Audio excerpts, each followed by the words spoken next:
Welcome back on this Giving Tuesday. Well, after facing an unimaginable tragedy, our next guests have spent the last several years not only raising awareness of hazing-related incidents and deaths, but also pushing lawmakers to take action. So we welcome back to the show right now, Ray Ann and Steve Gruver. Hello. Hi, thank you so much for having us. Well, it's so important that you're here. Welcome to you both. I want to start with just, for those who don't know what happened, tell us about Max. Our son Max started his freshman year at LSU in 2017, and he was joining a fraternity, and just 29 days into his freshman year, they were having a night of hazing, and they ended up forcing Max to drink copious amounts of 190 proof grain alcohol, and Max died from alcohol poisoning that night. And ever since then, we have committed ourselves to traveling across the country, raising awareness, educating young adults about the dangers and the really tragic consequences that are involved in hazing and why the entire hazing culture needs to end. Yeah, saving lives, and I'm so sorry that you had to go through that, but I know that your words are affecting change. Talk about the Max Gruver Foundation. Well, like I said, we spend a lot of time with education. That's our biggest thing: education, prevention, awareness. Speaking to high school students, speaking to college students, even middle school students. Another big part of the foundation is right here in the state of Georgia. We passed the Max Gruver Act in 2021 with Senator Albers, and now all colleges and universities in Georgia have to be transparent, so you should be able to go on that website and find out all the information about any organization on that campus and any sort of student misconduct that they might have had.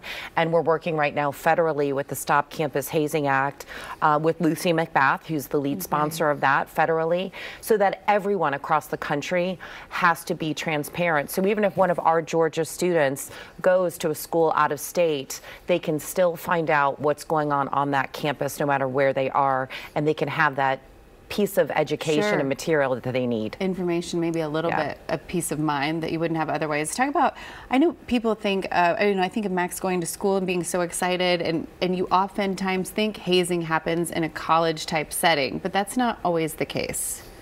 Yeah. Do you want to talk to that, Steve? Yeah, I mean, hazing can happen just about anywhere. Sure. And it's certainly, in Max's case, happened on campus in a house, in a fraternity that had zero tolerance for hazing and did not allow alcohol in the house at all. And of course, my son died from alcohol and hazing in the fraternity house on campus. But it certainly happens, it can happen anywhere, because hazing, unfortunately, gives this ultimate control to anyone within the organization. So no matter where they're at, they could be at the beach, on vacation. And it actually happens even before college. The fraternities and sororities and other organizations are recruiting, and they have events. Like, I know that Max was invited to some events at the Chattahoochee River. You just go rafting, and they will haze at those events as well. Yeah, I think it's so important too for people to speak up. If you aren't the one being hazed, maybe you know something that's going to happen. Also, just to use your voice. Yes, you need to feel empowered, because it does. It happens everywhere. It happens in sports. It happens in bands. Again, any organization, as early as high school and in middle school. We've seen a lot of reports this year, with people reporting feeling empowered in sports. So you're seeing it.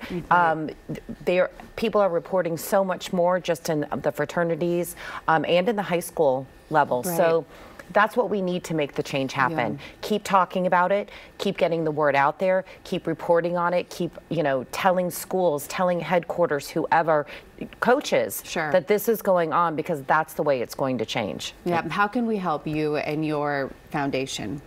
Well, for instance, just $1. This magazine is fantastic. You can get it from us online at all. Just let me know. But we want this in the hands of every high school student, even college student. It has all the information about hazing, what it looks like, what to watch out for, different types of it, what you can watch with your student, different stories on other students that have passed away from hazing and what happened to them.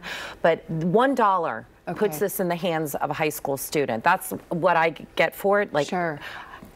Please, Yeah. I want this for everybody. I just Okay. ordered another 5,000. Okay, excellent. Mr. and Mrs. Gruver, thank you so much for being here. I so appreciate it, more than you know, and we're thinking about you always, praying No, for you both. thank you. All right, Thank you. thank you so much. All right, and thanks to the Max Gruver Foundation for sponsoring that segment. You can head to georgiagives.org to donate today. Now, our next organization